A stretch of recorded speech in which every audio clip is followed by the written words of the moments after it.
آپ کو پاکستان اور ہندوستان میں کئی جگہوں پر 786 لکھا ہوا نظر آتا ہے۔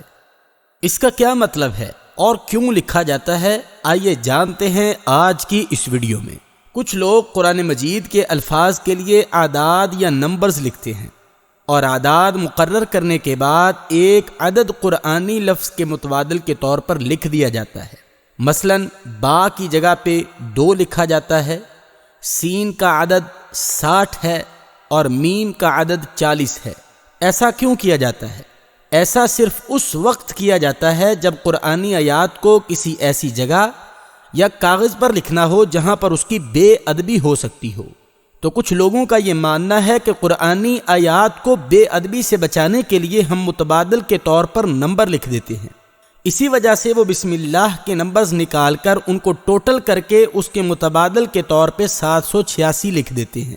یعنی کاغذ پر اللہ کا نام لکھا ہوا ہو تو اسے ادب سے رکھنا چاہیے، لیکن 786 لکھا ہو تو پھر کوئی مسئلہ نہیں ہے، اس قدر احتیاط کی ضرورت نہیں ہے۔ اس سے معلوم ہوتا ہے کہ ان لوگوں کے خیال میں 786 بسم اللہ نہیں ہے، اسی لیے اس کا احترام کرنا ضروری نہیں، ورنہ اگر عدد بھی بسم اللہ ہے تو اس کا احترام بھی اسی طرح ضروری ہے۔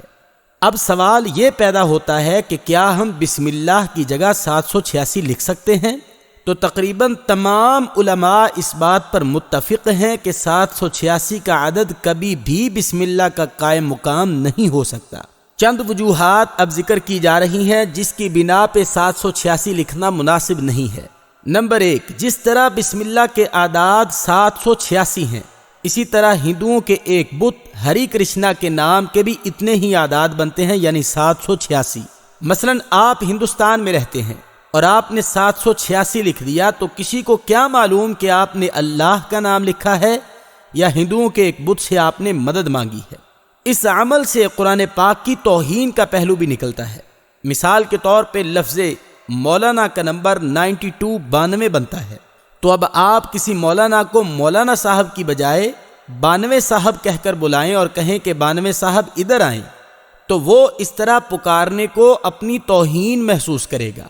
تو جب ایک انسان اپنے سامنے یہ عدد اپنے لیے یا کسی اور کے لیے استعمال کرنے میں اپنی بے عزتی اور توہین محسوس کرتا ہے تو اللہ تبارک و تعالی فرماتے ہیں کہ ذالک ومن یعظم شعائر اللہ فانھا من تقوی القلوب۔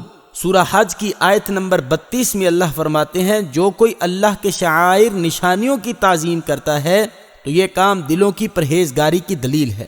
لہذا ہمیں اللہ کے نام کی تعظیم کرنی چاہیے، اور تعظیم اسی صورت ہو سکتی ہے کہ جس طرح وہ نازل ہوا ہے اسی طرح اس کو پڑھا جائے۔